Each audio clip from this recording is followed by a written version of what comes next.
നമസ്കാരം, ഗ്രാമിക ന്യൂസിലേക്ക് സ്വാഗതം. തട്ടിപ്പും വെട്ടിപ്പുമായി SFI മുതൽ CPMന്റെ എല്ലാ സംഘടനകളും മാറിയിരിക്കുന്നുവെന്ന് DCC പ്രസിഡന്റ് മാർട്ടിൻ ജോർജ്. സഹകരണ ബാങ്കിന്റെ നിയമങ്ങളെല്ലാം കാറ്റിൽ പറത്തിയാണ് ജില്ലയുടെ അകത്തും പുറത്തും അനധികൃതമായി ലോൺ അട്ടിമറിച്ചത്.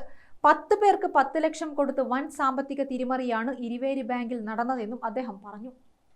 പാവപ്പെട്ട നമ്മുടെ നാട്ടിലുള്ള നമ്മുടെ ഗ്രാമത്തിലുള്ള സാധാരണക്കാർ, ആ സാധാരണക്കാരുടെ ഉന്നമനത്തിന് വേണ്ടി അവൻ അത്യാവശ്യം കൃഷിക്ക്, അത്യാവശ്യം സ്കൂൾ വിദ്യാഭ്യാസ വായ്പ, അങ്ങനെ ചില കാര്യങ്ങൾ നടപ്പിലാക്കാൻ വേണ്ടി പ്രായോഗികമായി നമ്മുടെ ഗ്രാമങ്ങളില് വേണ്ടുന്ന കാര്യങ്ങൾ, അത്യാവശ്യ കാര്യങ്ങൾ നടപ്പിലാക്കാൻ വേണ്ടിയുള്ള ഒരു ബാങ്കിനെയാണ് ഇത്തരം തരത്തിലുള്ള കൊള്ളയ്ക്ക് വേണ്ടി കൊണ്ടുപോയി ഉപയോഗിക്കുന്നത് എന്ന് പറയുമ്പോൾ സഹകരണ പ്രസ്ഥാനങ്ങൾക്കുണ്ടാകുന്ന അപജയം അത് നാട്ടുകാരെയാണ് ബാധിക്കുന്നത്, നാടിനെയാണ് ബാധിക്കുന്നത്.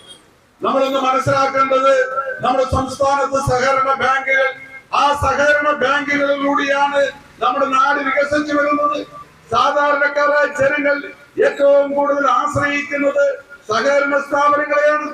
ആ സഹകരണ സ്ഥാപനങ്ങൾ ഇത്തരത്തിലുള്ള കുത്തക തട്ടിപ്പുകാർക്ക് വേണ്ടി സാഹചര്യങ്ങൾ ഒരുക്കി കൊടുക്കുമ്പോൾ എങ്ങനെ സാധാരണക്കാർക്ക് ഇത് കാണുവാൻ വേണ്ടി സാധിക്കും? സഹകരണ ബാങ്കിൽ സാധാരണക്കാരുടെ ബാങ്കാണ്.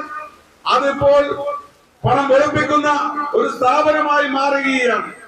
സഹകരണ സ്ഥാപനം നിലനിൽക്കണമെന്ന് ഏറെ ആഗ്രഹമുള്ളവരാണ് എല്ലാവരും. ഇത്തരം സാമ്പത്തിക അഴിമതിക്കെതിരെ പ്രതിഷേധിച്ചില്ലെങ്കിൽ വരും നാളിൽ CPMന്റെ കട്ടുമുടിക്കൽ ആവർത്തിക്കും. ഇരിവേരി ബാങ്കിലെ സാമ്പത്തിക തട്ടിപ്പിനെതിരെ യൂത്ത് കോൺഗ്രസ് ചെമ്പിലോട് മണ്ഡലം കമ്മിറ്റിയുടെ നേതൃത്വത്തിൽ നടത്തിയ ധർണ ഉദ്ഘാടനം ചെയ്ത് സംസാരിക്കുകയായിരുന്നു അദ്ദേഹം. ആകാശ് അധ്യക്ഷനായി. KC Muhammad വൈസൽ, MK Mohanan, CV Shajil, KO Surendran, Jayaram Puthuvachery, Shamej Peralassery, CP Saleem, K Sudhakaran, K Raghavan, Shijil പെരുമ്പാല, Vijeesh Mambaram, ദേവൻ തലവിൽ, ഷാജി, അഭയ, ശ്രുതി, സീന മോഹൻ തുടങ്ങിയവർ സംസാരിച്ചു. ഗ്രാമിക ന്യൂസ്, ചക്രക്കൽ.